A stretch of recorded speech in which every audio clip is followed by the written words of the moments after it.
So welcome to the third question and answer session, and I've got Jon Wilde with me here. Hello, Jon. Yeah, hi there. And I'm Gerard Evans. And the first question comes from Lucy in Eastbourne, and she's saying that she's done the 8-week course and she's got a real lot out of it, and she feels considerably better and so on than she did before it. But now she's worried about how she can keep up this practice and this good feeling and all these positive things. She's worried that it's going to slip away now the course is finished. So what would you say to Lucy?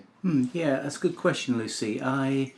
Great that you've got so much out of the course. I think it can be the 8-week course with a qualified teacher, a recommended teacher, if possible, can be hugely beneficial in terms of giving this practice a structure.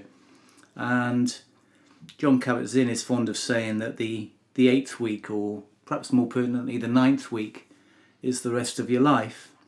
And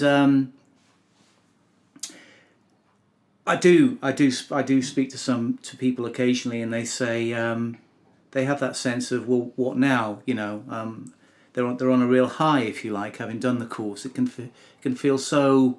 You found something perhaps that you may not have known you were looking for, but you've found, and you're suddenly travelling lighter. You're suddenly living your life more mindfully, and your troubles don't seem quite as close, or they may seem very far away.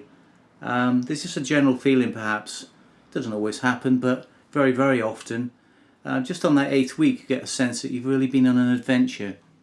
You want that, like as with any adventure, it's like a great holiday in a sense. You sort of have that feeling of, oh, it's time to go home now. But mindfulness, back to your job and and your worries and all the rest of it, and your day-to-day routines, and and suddenly that beautiful sandy beach, and the pina coladas and what have you become a distant memory. But mindfulness doesn't have to be like that. Mindfulness is an ongoing journey, and Kabat-Zinn, as ever, is right in that the 9th week is the rest of your life, and there's no reason why that adventure shouldn't end. You could say it's like moving house as opposed to going on holiday. Yeah, that's a very good way of putting it, because suddenly you haven't got the weekly session to look forward to with your teacher. Although most teachers worth their salt they'll have something built in where you'll have refresher sessions and graduation courses which we offer.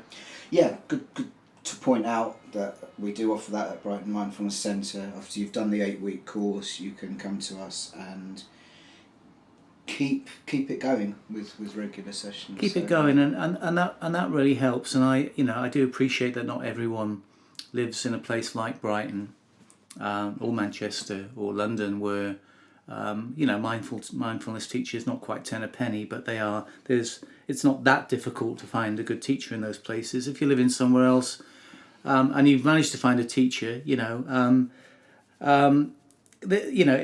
may not be that easy to attend refresher sessions. So sometimes you are kind of, in a sense, left on your own, but you're not really. And so here's a few ideas. The one thing I did when I finished my 8-week course some years ago was I started my own meetup group. Meetup.com, very easy to access on Google or online generally, and very cheap to set up your own group if there's not one already running in your area. So I set up my own mindfulness meetup group. Started off with me, my dog, and a neighbour on the first meetup. By the 4th meetup we had 20 people there having a nice picnic on Brighton Beach. Not just talking about mindfulness, but although mindfulness and meditation was kind of central to it, we chatted away and we had fun, and some of those people became firm friends. The meetup group, which I handed over to a friend a few months ago for various reasons, now has almost 600 members.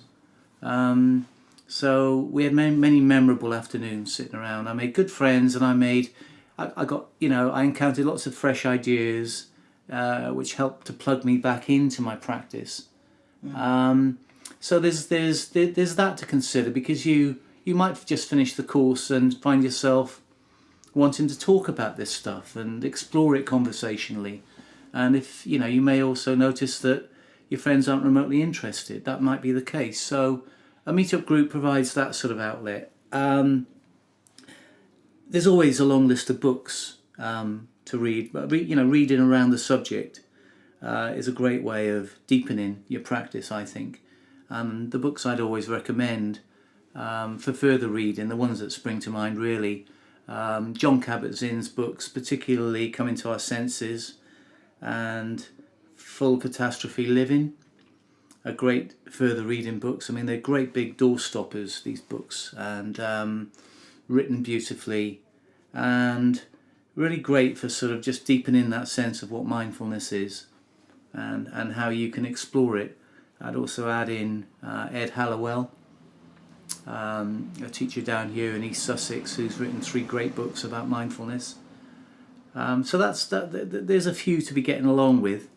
So reading is vitally important, and I would say also that if there's a feeling of a feeling of worry about this, it's not boredom, worry. There's a feeling of worry about this, as in, well, I'm feeling so much better. Is this going to last?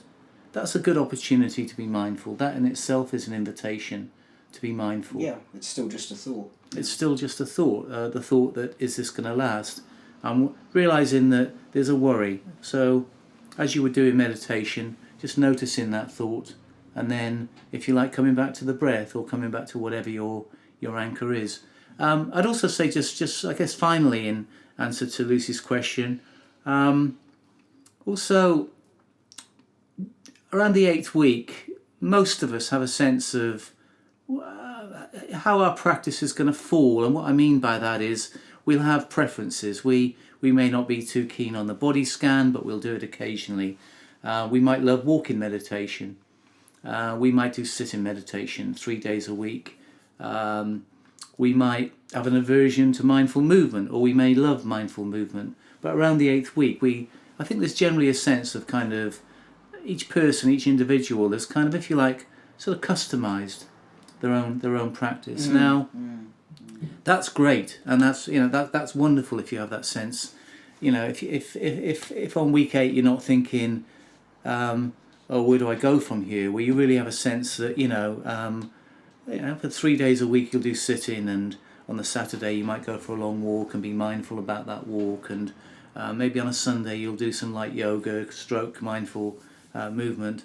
There's no reason why you shouldn't vary that. I think some of us, and myself included, can often find myself getting into a kind of routine with meditation, which in itself is not bad. But if you start feeling that things need a bit of freshening up, sometimes it can be as simple as saying, okay, well, I haven't done a body scan in ages. Let's reserve that for Saturday afternoon. Do a good 45-minute scan, and see how that goes. Mindful movement is another one that many people kind of sort of leave off the menu, if you like. They sort of think, I encountered quite a few people who said, yeah, since the course finished I haven't done mindful movement. So again, sort of think back to what you did on the course and realise that the 8-week courses provided you with lots of different tools. And as with any toolbox, there are tools that we use more frequently than others, and some tools get forgotten about. So, not to extend this sort of tool shed analogy too far, but from time to time, go back into your toolbox and see what's there. See what's there to be used. I think there's also just the great adventure of applying mindfulness to all sorts of different situations as well. I was, excuse me, I was on the bus yesterday, and it was stuck in unusual traffic. There was a bit of a gridlock going on, and I was sitting sideways. On the double-decker buses on the bottom floor, whatever it's called, there's some sideways ones, and it just really occurred to me that that's the perfect way to sit. And I started really thinking about mindfulness and how sitting sideways was great, because I wasn't looking forwards. I wasn't sort of wondering about the bus being stuck in traffic. I wasn't looking backwards, wondering how many people were stuck behind us or anything like that. I was just sideways, and that was just being in the bus. And yeah, it just I think, you know, to look at it as a great adventure where you have got this kind of amazing toolkit that you didn't used to have, and you can apply it to just any kind of situation, any human interactions that you have, particularly, you know, difficult ones, or ones you've previously found difficult. Yes, absolutely. And that point I like to pick up on a little bit, because what I found is that almost without thinking about it, I started to apply mindfulness to those difficult areas of my life, or the areas that I told myself were difficult, or in some cases impossible, things I just didn't want to face. So going to the dentist, for example, which was always one of my great fears. It's something I would put off and put off and put off. Now, going to the dentist is an opportunity to be mindful. I'm not suggesting in any way that going to the dentist is something that I rub my hands at the prospect of doing. That would be weird. It's, you know, it's not like you know, going down the pub and meeting my friends occasionally, or something like that, or going to you know, see a great concert. It's the dentist, but it's having the opportunity to be mindful, sitting there in the waiting room and not fretting about the pain that I'm about to is about to be inflicted on me, but simply noticing my breathing, being present. Because by the time I get into the chair, I'm mindful about the whole experience, and it seems to make it 100 times easier. I've spoken to people who say to me that they always had a dread of flying, whether they had a fear of flying or whether they just dreaded the boredom of sitting on a plane for how many hours. And that they say that, you know, being able to meditate in the departure lounge now, you know, rather than sitting there sort of biting their nails, or you know, all this thought racing through their heads, which is sort of, oh God, I'm going to Los Angeles, I've got 11 and a half hours of sitting in economy, you know. And even the flight itself, some people have said to me, again, not something they necessarily do cartwheels at the prospect of doing, sitting on a plane for 11 and a half hours does throw up its challenges, but being mindful about it in itself makes that thing more interesting. And what, you know, I suppose one thing you could say is that mindfulness, I speak from experience here, makes even boredom quite interesting. Yeah. It's an invitation to be interested in why we're bored. Yeah, absolutely. You know, because there's no excuse, let's face it, for being bored. I mean, no, and I think also the realisation that you are not your thoughts, which to me is just the most mind-blowing bit of all of this. Mm-hmm. The realisation that you're not your thoughts, also you are not your feelings, essentially. So when you're starting to feel bored in any situation, you can sort of remove yourself from that. Yeah, and as you say, explore it, which is interesting. Making boredom interesting. Yes. That's, maybe we should use that. It's catchy. Yeah.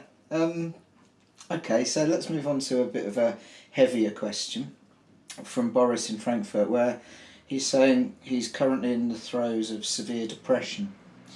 And he says, I've heard that mindfulness could help ease my symptoms. Do you have any advice as to how I might proceed? I think the obvious thing to start with is go to the doctor if you're not going to the doctor. I don't think anybody would suggest that anyone with a severe illness should do anything instead of going to the doctor. I think all this would be supplementary. I think that's the responsible thing to say there, isn't it? Yeah, I think yeah, we've got to be really cautious here, because mindfulness can help people with anxiety, depression, and so many other things enormously. I mean, it can be enormously beneficial in those areas, but as it did with you.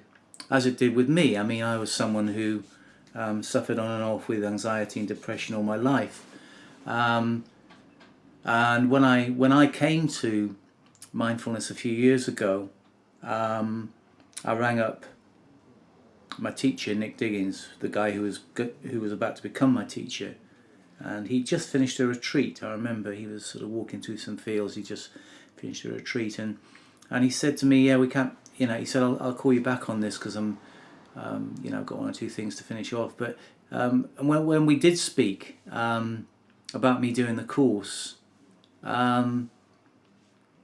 he ascertained that I was having quite a difficult time, which I was, but I wasn't depressed and I wasn't unusually anxious.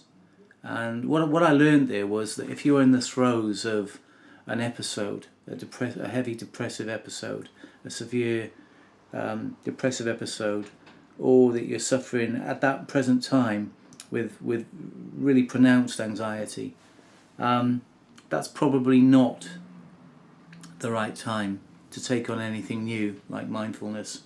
That's the time to go to your GP. Talk about medication possibly. Talk. I mean, if you've got a sympathetic, understanding GP who's got the time to talk this through, then talk about all these options. Talk about what he feels about whether it be a good time to take up mindfulness. But I think if you were to go to a teacher, I mean, any teacher worth their salt is going to have a conversation with you where they ascertain where you're at in terms of if there's a history of depression, how are you in relation to that right now? Because here's the thing, it's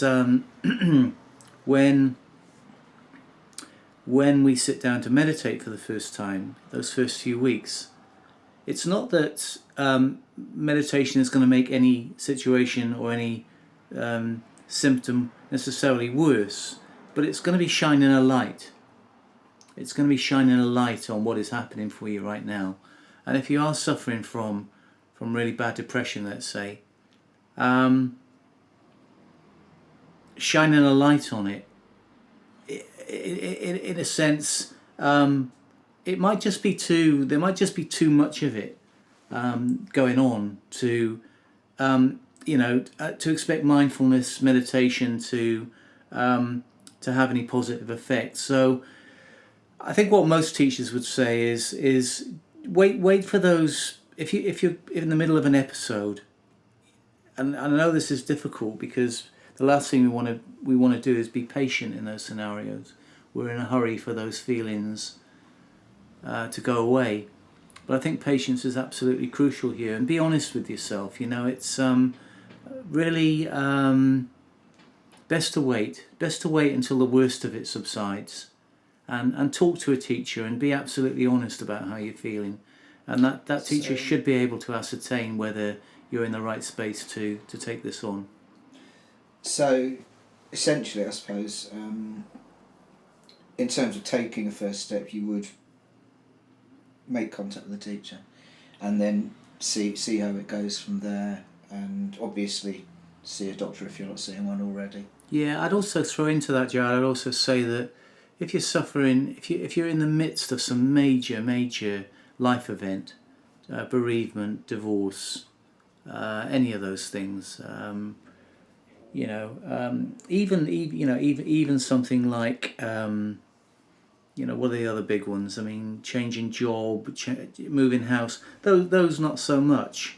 But when we're in the midst of something really tricky, I mean, particularly things like bereavement and divorce, again, the need for a quick fix is, can sometimes be quite sort of, that can bubble to the surface.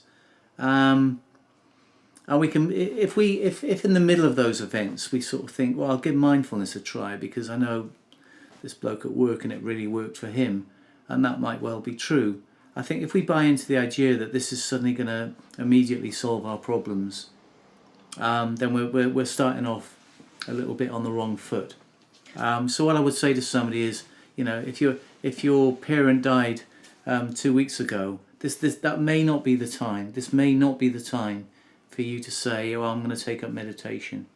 Okay. Just wait for things to settle a little.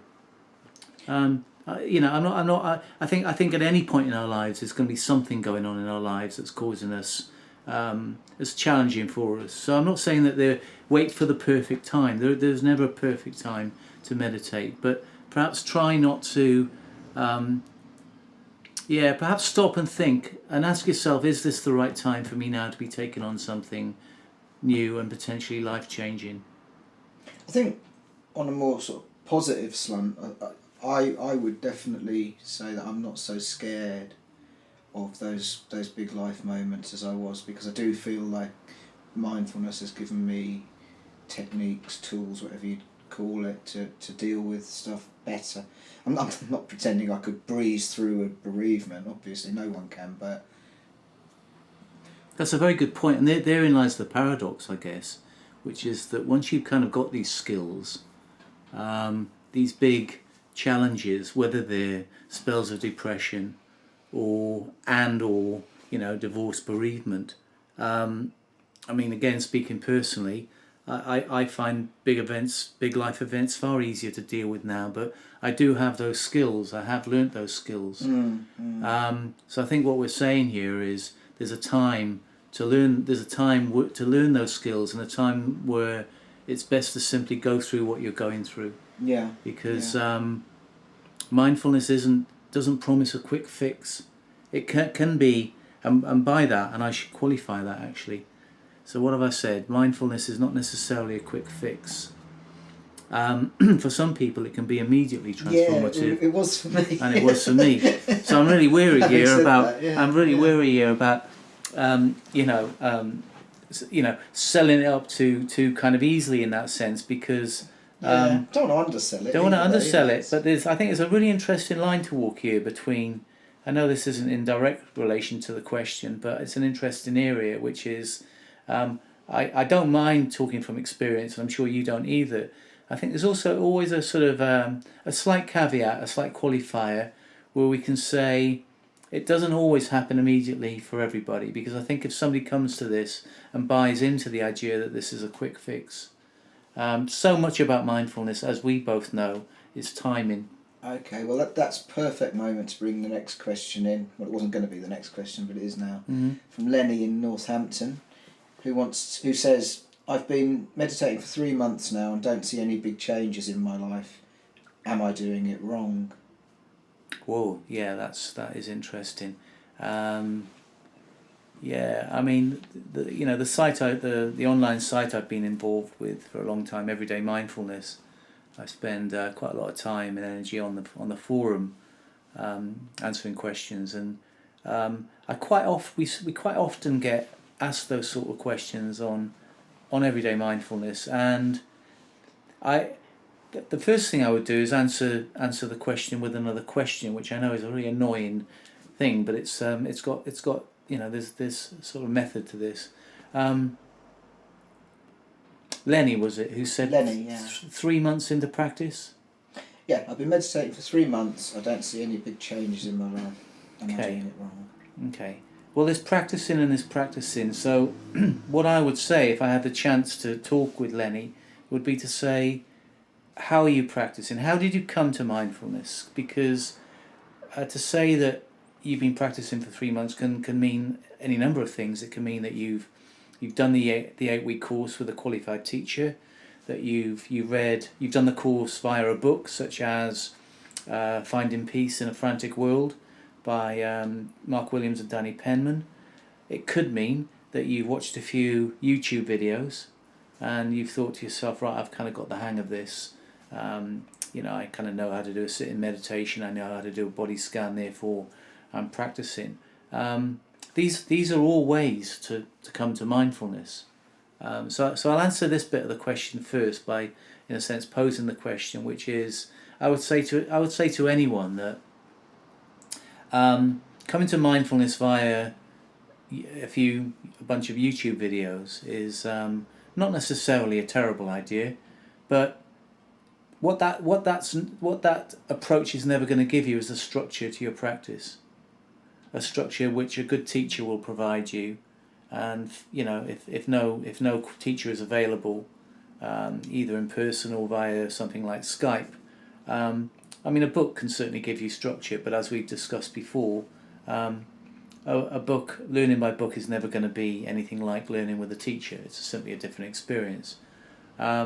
So what I would say to Lennie is,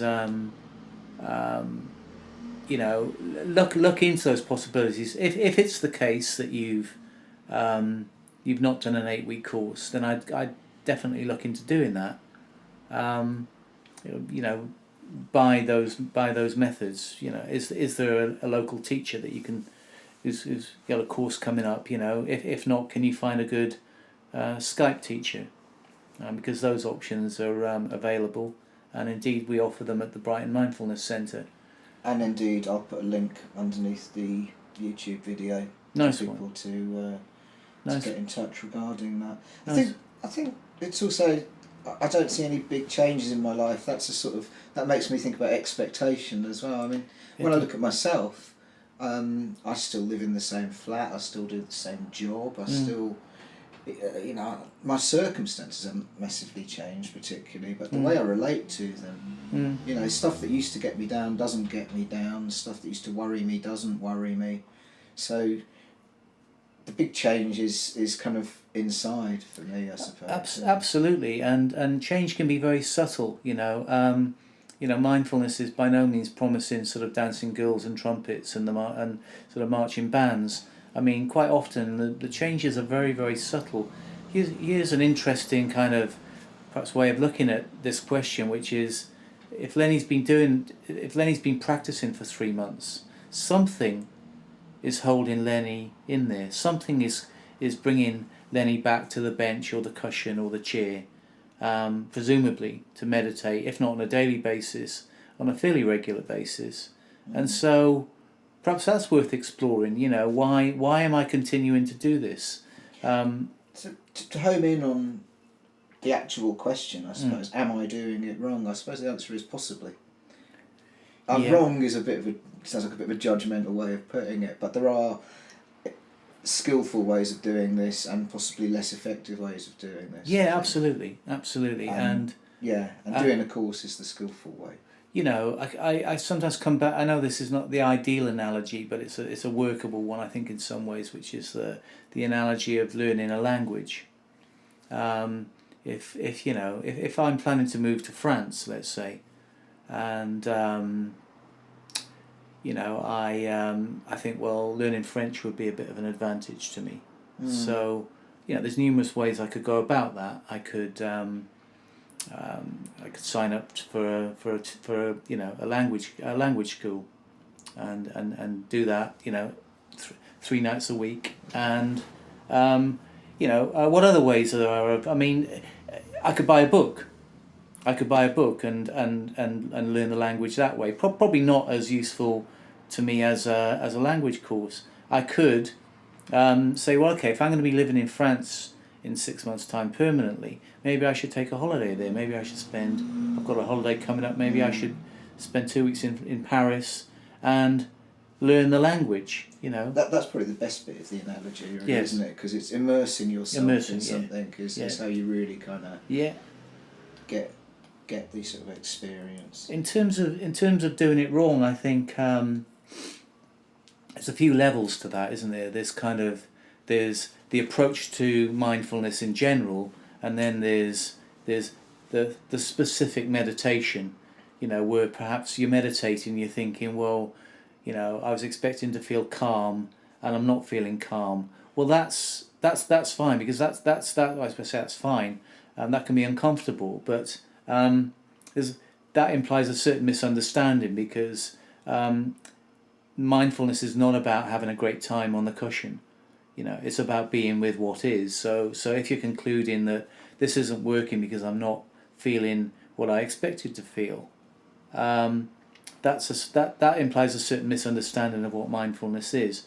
In general terms, again, coming back to this point, there's many ways to approach this, and the scattershot way of approaching it is not the one that I would recommend, because in my experience, and from what I've witnessed from other people's experience, and principally what I've noticed through my teaching, is that this thing requires structure. And the reason it requires structure is because for mindfulness to have any great benefit in our lives, we need to be grounded in it. We need to be grounded in the subject. We need to be grounded in the practice.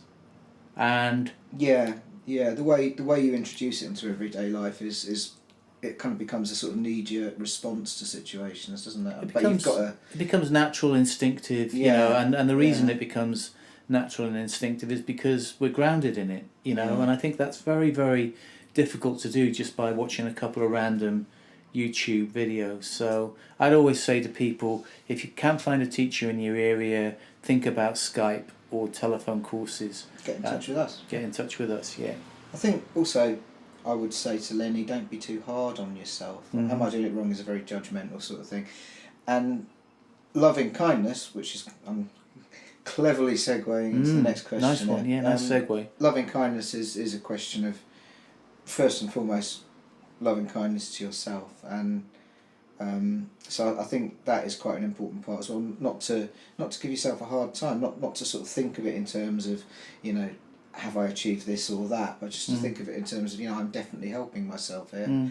And so on to Clarissa in Edinburgh, who says, I recently did an online mindfulness course, enjoyed most of it and got a lot out of it. But I did have a resistance to doing loving kindness meditation, where you're asked to send love to yourself and to others in the world, including people you don't like. I found it a bit quote unquote hippy dippy and a bit contrived. Any thoughts? I think the first thing to sort of to say is a lot of people might not know what loving kindness meditation is. So perhaps we could start there and then move on to answering the question. Yeah.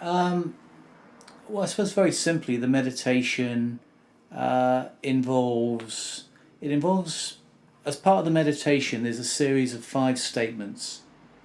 Sometimes 4, but I always do 5, and some other teachers I've been taught by use 5. The 5 statements are, and there's many ways we can phrase this. So I'm not going to get into the different ways we can phrase this. I'm simply going to say how I roll it out, the one that I'm most comfortable with. So the first statement is to wish ease of being on yourself. I wish ease of being on myself. So I'm sending myself that sense of goodwill, that sense of love, that sense of acceptance. The second statement is to wish ease of being on somebody close to me. So it may be a loved one, a family member, a close friend, a work colleague who you value greatly. So I wish ease of being on, and you would say the name, Joe Bloggs. Okay. So the third statement, as I teach it, is wishing ease of being. I wish ease of being on. Now this is somebody who you may have a little bit of difficulty with in your life, not necessarily your worst enemy, but somebody perhaps who you currently have a little bit of a difference with. You know, there's just a little bit of conflict there, but again, to repeat, not necessarily your worst enemy. Okay, number 4 is wishing ease of being. I wish ease of being on, and this is somebody who you meet regularly, you see regularly, but you don't necessarily have a relationship with. So it might be the postman who you might have the occasional chat with about the weather as he hands you your Amazon package, but you don't actually know much about his life, you don't have a relationship with him. So that's wishing ease of being on him or her. And the final one is wishing ease of being on all beings, and that's human beings and all creatures. I mean, dogs, cats, lizards, flies, frogs, even flies. Yeah. Even flies. Now, my guidance when this meditation is being practiced is to invite somebody to drop these statements into themselves, almost as though if you can imagine dropping a pebble into a well. So the pebble drops down the well, and then you simply allow what is to be. So in other words, you just allow the ripple to be what it is. And so what I say is, imagine yourself dropping this statement into yourself and then observing the response or the reaction. So the response might be a thought, it might be an emotion, or it might be a physical sensation. So that's how the meditation is structured, basically. Okay, that's interesting. I wasn't really expecting you to say it exactly like that, but that's quite interesting. So yeah, hippy dippy and a bit contrived, and finding it difficult to send loving kindness to people you don't like. Or for the benefit of people who don't realise, me and you are both old punk rockers, and probably had to overcome a bit of our conditioning therein. Absolutely. To accept this kind of hippy dippy stuff. I will say though that my thoughts about it initially were I mean, Clarissa, by the way, is not alone. This can sometimes be this is the meditation that probably divides. This is only my experience as a teacher and from people I've spoken to. This meditation divides people more than any other, perhaps slightly more than the body scan. It brings a reaction, and my experience is it tends to have a bit of a Marmite effect. People either love the loving kindness meditation, or they say, you know what, this really isn't for me. And what I find is what I find most interesting is exploring that resistance. And I don't mean if somebody I'm teaching says, I have a real problem with this meditation because it taps into something incredibly traumatic in my life, which I really don't feel that I'm ready to address, then that's probably the time to sort of back off, because I think that's you have to respect that, or maybe explore the edge of that. But it really depends on what feedback I'm getting there. Yeah, I suppose you can't really generalise about that. No, it's very difficult.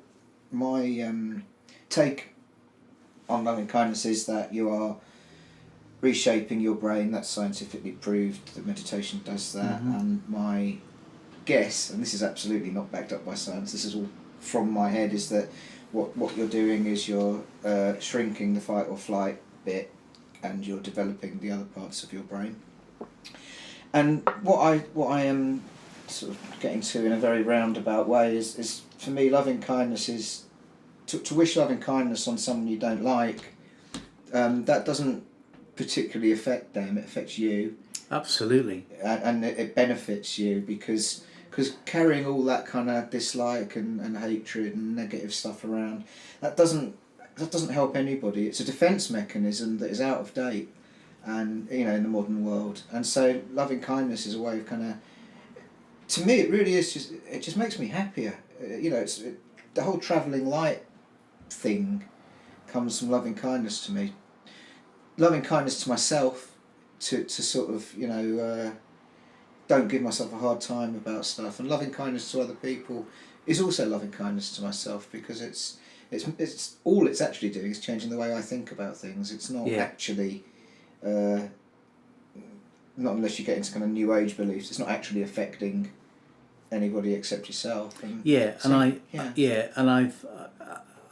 I'll say, this is only my opinion, but this for me, I totally agree with you. This for me is not about the idea of sending out good vibes and hoping or wishing in some way that those vibes will affect the person who's being addressed in this meditation, so that their day will somehow be transformed. This really is about letting be, which is at the very, very heart of the compassion, which is at the very, very heart of mindfulness. And it brings to mind it's a heart of love as well. Yes, absolutely. And it brings to mind the famous old Zen story about the two monks travelling from one town to another. They got a very long walk, and the early part of the walk they both spot this woman standing at the edge of this river, clearly wanting to cross the river but afraid to do so.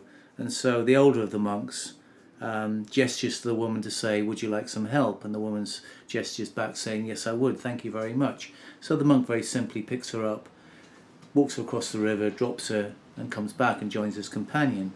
They then walk for about 4 hours in silence, complete and utter silence. And the younger monk, as they approach the destination, turns to the older monk and says, you shouldn't have done that, And the older monk says, what do you mean? He says, picking up that woman and carrying across the river. We're monks, we shouldn't carry women like that. We shouldn't put hands on women like that. That's not what we're trained to do. And the older monk says very simply, but I put her down 4 hours ago, you're still carrying her. Now that to me it kind of taps in here to the very notion that we're simply addressing all this stuff that we just carry around, these resentments about people, I'm sure we can all relate to the idea, or we certainly know of people who've been through the experience where they've had a family feud that's been going on for so long that the people involved have completely forgotten about what it was that started it. So you say, well, why haven't you spoken to your sister in 30 years? And the guy might say, I've got no idea. It's just bonkers, really, isn't it? I mean, it's just... Yeah. So, yes, this is all about... this is not about some new agey... sending out the vibes, you know, and seeing where they land. The real heart of this meditation is about, particularly in step 3, where, you know, I think Clarissa there says that the invitation was to think about somebody that they dislike. That's not a word that I would use when I'm guiding this meditation. I would not say, now the invitation is to think about somebody who you dislike. I mean, the language I used earlier is very, very deliberate, and it's an invitation. It's in a sense, Gerard, it's an invitation, rather like you'd say to somebody who's doing a yoga stretch, to say, just see what you're comfortable with here now. And if you're comfortable at point A, and you want to stay at point A, that's fine, okay? But maybe you get a little bit curious. Maybe you think, wow, what if I just stretch that extra couple of centimetres, right? I mean, anyone who's done any yoga will appreciate this. This is the sort of testing of that edge, exploring the edge of the stretch. And this is quite similar in a way, because when the invitation goes out to, let's say, you, to think about somebody who, not necessarily your worst enemy, I mean, notice the language there, not necessarily your worst enemy, but perhaps somebody who you have a little bit of difficulty with at present, somebody who you might have a disagreement with, an unresolved issue. So there's the invitation. I'm more than happy to do that. I'm more than happy to talk about my worst enemy. Right. It's wishing loving kindness on my worst enemy. That's a bit of a funny way of phrasing it, I suppose. But wishing loving kindness on someone I don't like stops me not liking them in time, and reminds me that anything they've done to piss me off is essentially a result of their own suffering. And equally, I like to sort of think of a little phrase that if I had their DNA and if I had their life experiences, then that's how I would behave too. And so yeah, for me, I think sort of I like to face those things head on. I don't know if that's a good thing to advise other people to do, but I find the more challenging the person I wish loving kindness on, the more good it does me. Right. Personally. Do you have any thoughts on that? Well, I suppose one way of answering it would be, you know, as teachers, we're in rooms with people, and we may not know, you know, say by week 4 or 5 when loving kindness might be introduced. I mean, it can be dropped in pretty much any week, but let's say week 5 is when I'd normally introduce loving kindness. I'm with somebody who I might know a little bit about their history, particularly if I'm doing one-to-one work. But I don't know their worst nightmares. I don't necessarily know their worst experiences. Now, when you invite somebody to, let's say I reworded the meditation and said, okay, the invitation here is to wish ease of being on the person you most dislike in the world. Okay, now, for person A, the person they most dislike in the world could be the girl who bullied them at school, you know. For person B, it could be the man who murdered their mother. And I don't think it's so I think those 2 examples are probably enough, just to say that I wouldn't want it to sound like an instruction. I'd rather this sound like I think this meditation particularly, I'm more comfortable with the idea of it being an invitation and saying to somebody, you've got a huge spectrum here of people who you could address this to. It's your choice, rather than, you know, there's really a feel, I feel, and I realise I'm kind of opening myself up here to a slight accusation of being overcautious. But I think we could be dealing with, you know, really the big stuff of life. Like we are dealing with the big stuff of life here. Well, that's what this is for. This is what this is for. Okay, so isn't it? Yeah, but I wouldn't want somebody to feel like they had to go to the furthest end of that spectrum, because that could be incredibly traumatic for them. And what we're doing here is not in the strictest sense therapy, you know. But that is something that may be better dealt with by therapy. If there's some really deep-rooted, long-standing trauma which is unresolved, which in a 15-minute meditation is maybe not, because normally we only do 1 week on loving kindness. I mean, during an 8-week course. Yeah, but then you have the 9th week being the rest of your life, of course, and I suppose that's where I'm thinking of it being. I think this is a really interesting edge. Yeah, we should do a whole hour on loving kindness. We should, and we have talked obviously about doing loving kindness courses, which I think is a wonderful idea where you could really get into the nitty gritty of this, the real meat and potatoes of this. Absolutely. Yeah, but I think I mean, what the questioner there is really getting at is not uncommon. I mean, lots of people have, but I think possibly there's been a slight misunderstanding about what the loving kindness meditation is really about. And to reiterate, it's about you. It's about you, the meditator. It's about you, the meditator. It's about your feelings. Yeah.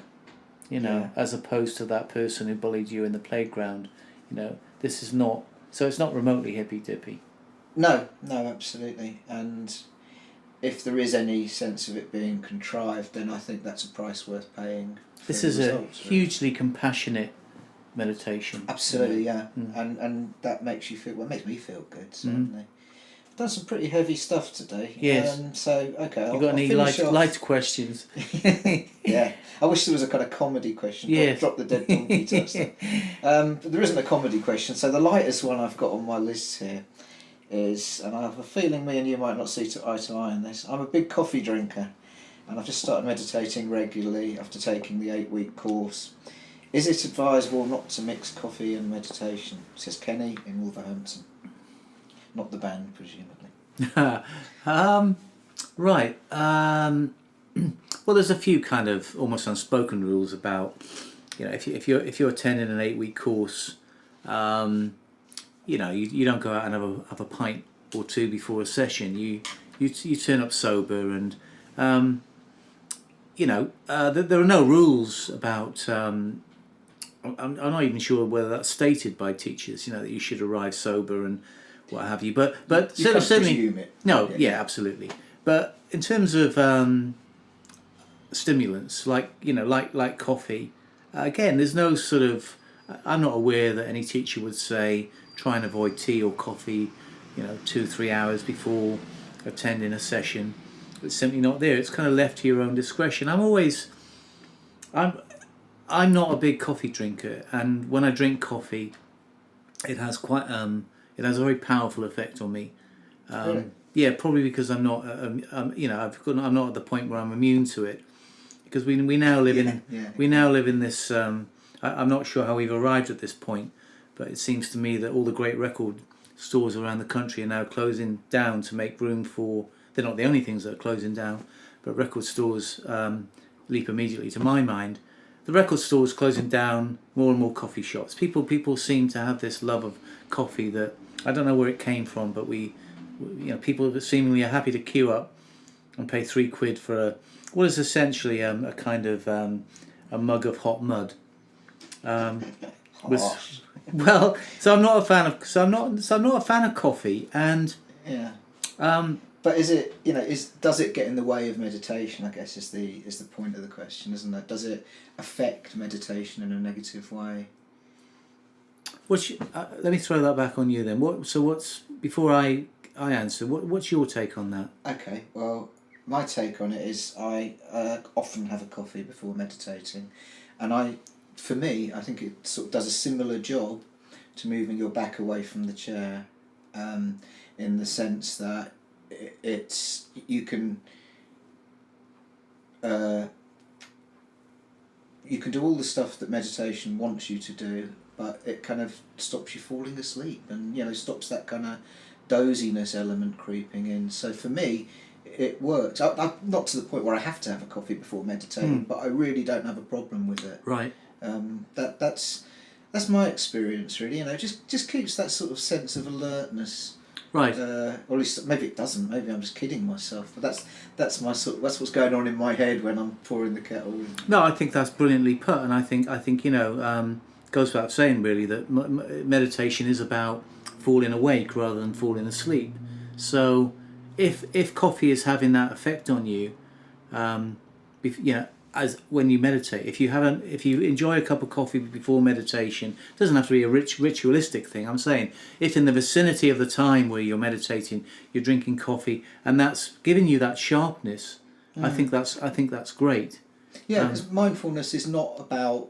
It's not, first and foremost about relaxation, is it? It's about what goes on in your head. Yes. It is very relaxing. And the body too, yeah. Yeah. And the body too. I'd say, it's kind of in a way my default position for any question, which is, how can we be mindful about this? Really, I mean, it's a handy default position where you say, Well, yeah.